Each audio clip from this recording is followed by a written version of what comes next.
पाहत असताना मुंबईत सौम्य कोरोनाचे रुग्णही आढळून आलेत। दोघांचा कोरोनामुळे मृत्यू झाल्याचा संशय व्यक्त केला जातोय, तर गेल्या 2 महिन्यात कोरोनाचे 15 रुग्ण आढळलेत। एका आठवड्यात जवळपास 7 ते 8 रुग्णांना कोरोनाची लागण झाली आहे आणि म्हणून मुंबईकरांनी काळजी घेण्याचं आवाहन केलं जात आहे। तर कोरोना झाला तर नेमकं काय काळजी घ्यायची पुन्हा एकदा पाहूया। नागरिकांनी मास्क वापरायला हवा।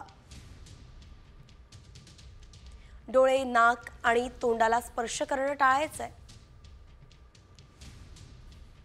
वारंवार हात धुवायचे, स्वच्छता बाळगायची।